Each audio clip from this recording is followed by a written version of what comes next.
दादा 28 तारखेला गेला, नाहीतर 30 जानेवारीला रेवतीच्या लग्नाबाबत काय म्हणाल्या सुप्रिया सुळे? राष्ट्रवादी काँग्रेसच्या नेत्या खासदार सुप्रिया सुळे यांच्या घरी लवकरच लगीनघाई सुरू होणार आहे.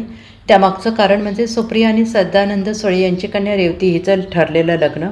2 दिवसापूर्वी ही बातमी समोर आलेली आहे. रेवती सुळे यांनी नागपूरचे सारंग लखानी यांचं लग्न ठरल्याची बातमी सुप्रिया सुळे यांची मैत्रीण महाराष्ट्राचे माजी मुख्यमंत्री सुशीलकुमार शिंदे यांची मुलगी स्मृती शिंदे यांनी त्यांच्या सोशल मीडिया अकाउंटवरून पोस्ट केली होती.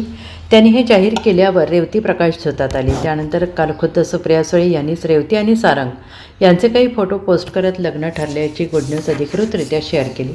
सारंग हे नागपूरचे असून ते प्रसिद्ध उद्योजक अरुण आणि वंदना लखानी यांचे सुपुत्र आहेत. त्यानंतर संपूर्ण कुटुंबावर अभिनंदनाचा वर्षाव होऊ लागला. आज सकाळी सुप्रिया सुळे माध्यमांशी संवाद साधत होत्या. रेवती आणि सारंग यांचं लग्न ठरल्याची घोषणा तुम्ही केली. मुख्यमंत्री फडणवीस यांच्या मध्यस्थीने हे लग्न ठरल्याची चर्चा सुरू आहे, त्याबद्दल काय सांगाल, असा प्रश्न सुप्रिया सुळे यांना विचारण्यात आला. त्यावर त्यांनी स्पष्ट उत्तर दिलं. खरं तर अनेक महिने ही चर्चा चालू होती. रेवती आणि सारंग गेल्या वर्षभरापासून एकमेकांना ओळखतात आणि माझं भाग्य आहे की मला 6 भाऊ आहेत. माझे सगळेच भाऊ, त्या सगळ्यांनी या नात्याला आशीर्वाद दिलेत.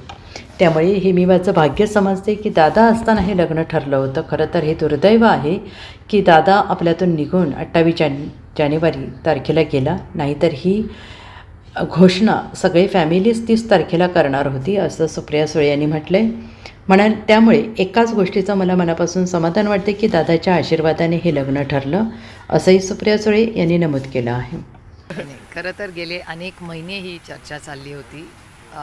रेवती आणि सारंग हे गेले जवळपास वर्षभर एकमेकाला ओळखतात आणि माझं भाग्य आहे की माझे सगळेच भाऊ, म्हणजे मला 6 भाऊ आहेत, त्या 6ही भावांनी या नात्याला आशीर्वाद दिलेला आहे.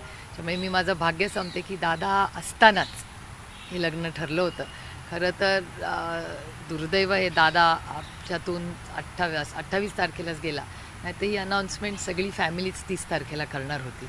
त्यामुळे एकाच गोष्टीचं मनापासून समाधान आहे की दादाच्या आशीर्वादानेच हे लग्न ठरलं. Bureau report, SBN Marathi, Pune.